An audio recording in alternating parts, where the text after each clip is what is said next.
All right, this question comes to us from the F582 June 2014 paper. And the question is, discuss whether an economy will always benefit when the current account of the balance of payments moves from deficit to surplus.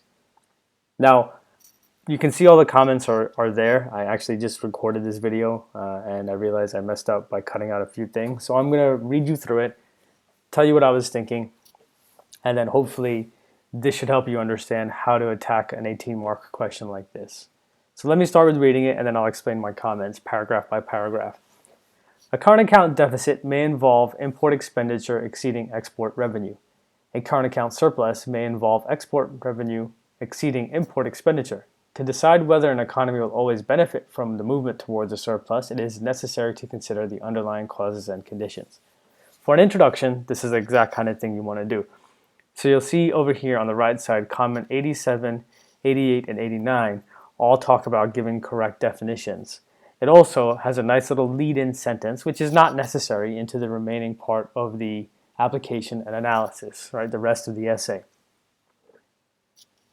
What I like to do is tell my students, look, when you got a question, highlight the key terms and then explain them as soon as you can, and then move on to your essay, the kind of the heart of what you want to write. And always leave a space between paragraphs. And I say this because you're going to be giving your essay to somebody who's looking at hundreds of them. And trust me, as a teacher, I can tell you when I see sloppy essays, I'm already, I can feel that I have a negative bias and I try to overcome it. But if the person is going to be marking your essay doesn't know you, they're not necessarily going to try their hardest to avoid that negative bias. And sloppy answers do, I think, tend to be graded lower. I don't have any statistics to prove it, but I would guess. All right, the movement towards a surplus would indicate a rise in the difference between exports and imports. This is also known as net exports, a component of aggregate demand. As the value of net exports rises, it can be assumed that aggregate demand will rise, barring a decrease in any of the other variables that compose it. Aggregate demand also consists of government spending, investment spending, and consumer spending. If these are constant as net exports rise, then the economy will experience economic growth as firms are induced to produce more. In order to meet rising demand, firms will need to employ more workers, thereby reducing unemployment. With more people working and earning, this should reflect in an increased per capita real GDP. Right? This paragraph is strong. And what it does is it takes you from understanding what net exports are to the ultimate impact on the economy. So what we're saying is, from the first step, there's a rise in net exports. We've walked all the way through to the rise in per capita real GDP, step by step. Right? We see net exports, component of aggregate demand. Aggregate demand goes up. When that rises, firms will need to produce more. To produce more, they need to hire more people. Hiring more people means more people are working and earning, and that should result in a higher level of per capita real GDP. Very important that you do the baby steps. Okay, don't assume that the person marking your essay knows this stuff perfectly, in the sense that they want you to demonstrate it, right? Don't just think that they know what you are talking about. You have to explain it very clearly. That's what you're being marked on. All right, let's go to the third paragraph. As you can see from figure 1 below, an increase in aggregate demand from AD1 to AD2 will cause a rise in real GDP from Y1 to Y2.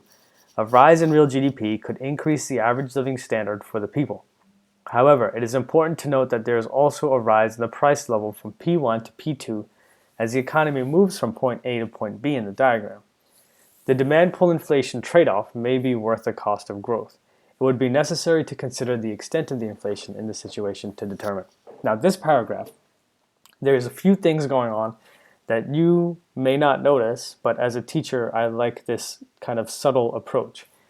Firstly, they use figure 1 to indicate to me what diagram I'm looking at. Now, obviously in this essay, there's one diagram, but when you have more than one, figure 1, figure 2 helps direct the reader to what graph you want us to look at. Don't make the person guess or look at what's going on your page. Tell them where to go. And then specifically spell out AD1 has gone to AD2 and real GDP has risen from Y1 to Y2. You have to spell these things out clearly.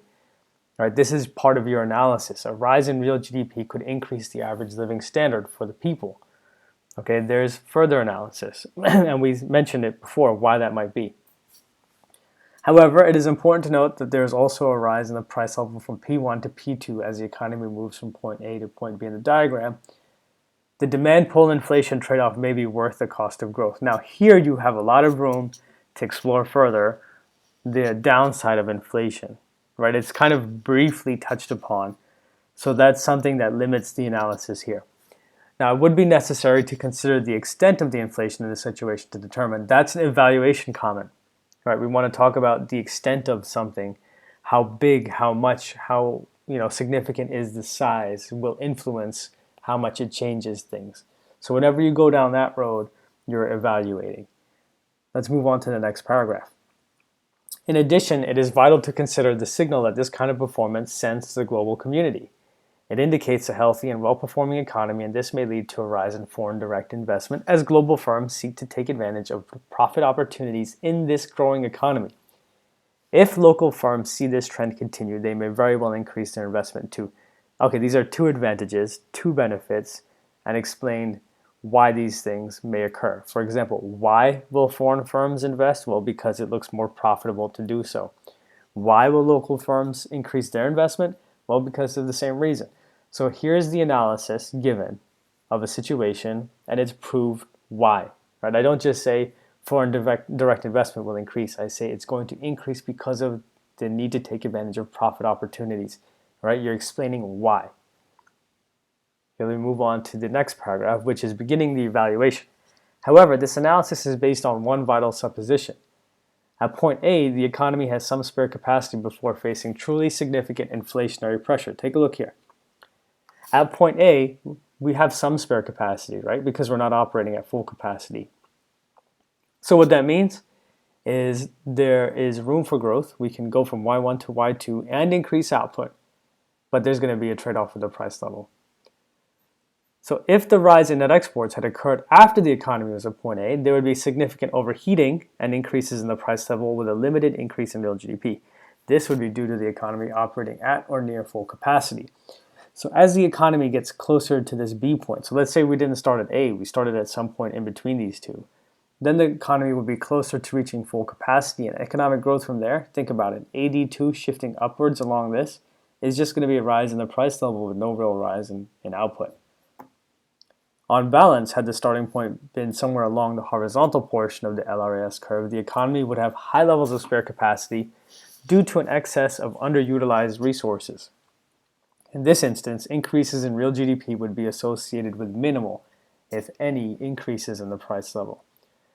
Now, if we are going to evaluate according to position, we can look at a different starting point closer to B, but we should also look at a different starting point closer to the horizontal portion of this curve.